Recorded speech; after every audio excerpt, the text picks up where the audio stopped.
Imagine looking up at the night sky and realizing that everything we believe about the universe is wrong. 400 years ago, one man dared to say that Earth was not the center of the cosmos.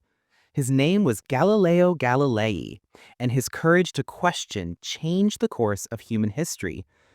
Galileo Galilei was born on February 15th, 1564, in the city of Pisa, Italy. His father, Vincenzo Galilei, was a musician and mathematician who taught him to think for himself, to question everything, and to search for truth through reason and observation. From a young age, Galileo showed deep curiosity about how the world worked, why objects fall, why things move, and how mathematics could explain the harmony of nature. At the age of 17, he entered the University of Pisa to study medicine. But Galileo was far more interested in mathematics and physics than in medicine.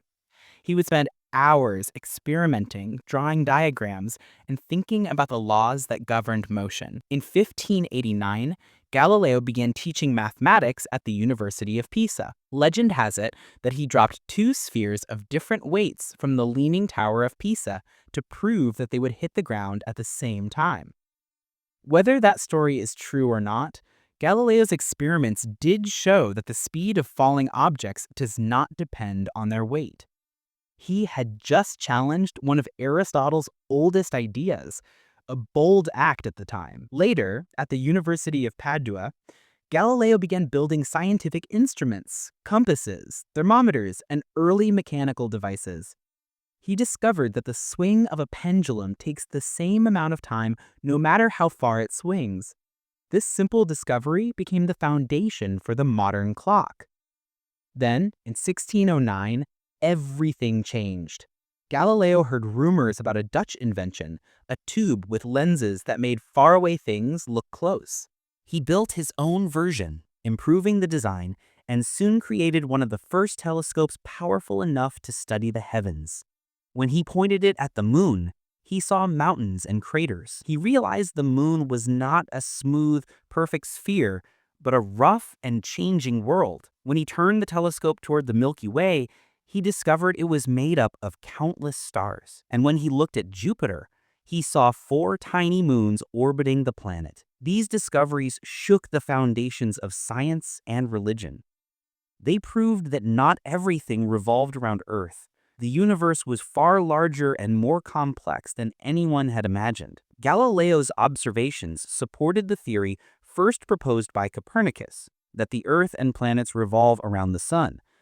But this idea was controversial. The Church taught that Earth was the center of creation, and that saying otherwise was heresy. At first, Galileo tried to stay careful. He wrote about his discoveries in ways that wouldn't directly challenge the Church's authority. But his belief in evidence was too strong to hide forever. In 1632, he published a book titled Dialogue concerning the two chief world systems. It compared the Earth-centered model with the sun-centered one. The book was written as a dialogue among 3 men, but the character who defended the old Earth-centered theory sounded foolish. Many thought Galileo was mocking the Pope himself. The Church reacted swiftly. In 1633, Galileo was brought before the Roman Inquisition. He was ordered to recant his belief that Earth moves around the sun. Facing threats of torture and death, Galileo agreed. He denied that the Earth moved. But as legend tells, after the trial, he whispered the words, "And yet it moves." Whether he truly said it or not, those words perfectly capture his spirit. Truth cannot be silenced forever. Galileo was sentenced to house arrest for the rest of his life. He returned to his home near Florence, blind and aging, yet still determined to continue his work. Even under confinement, he wrote one of his most important books, Two New Sciences, where he summarized his experiments on motion and strength of materials.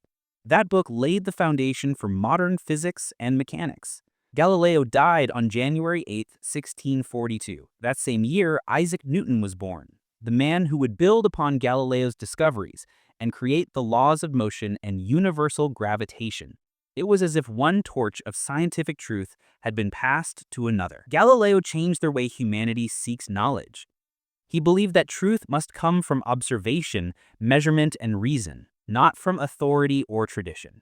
He once said, "All truths are easy to understand once they are discovered. The point is to discover them." Those words became the foundation of the scientific method. For centuries after his death, the Church refused to admit its mistake. But in 1992, Pope John Paul II officially acknowledged that the Church had been wrong in condemning Galileo. 350 years after his trial, the truth was finally restored. Galileo's influence reaches far beyond his lifetime. Every telescope that explores the universe, every spacecraft that travels through space, and every scientist who dares to ask why, all are guided by the spirit of Galileo. He taught the world that doubt is not dangerous. It is the beginning of discovery. He once wrote, "I do not feel obliged to believe that the same God who has endowed us with sense, reason, and intellect has intended us to forego their use." For Galileo, faith and science were not enemies. They were two ways of seeking the same truth. Today, when we look up at the stars, we owe that wonder to him, the man who first dared to look closer, who saw mountains on the moon, moons around Jupiter, and truth beyond dogma. Galileo Galilei, the rebel, the thinker, the father of modern science. And even now, across centuries, his words still echo, and yet it moves.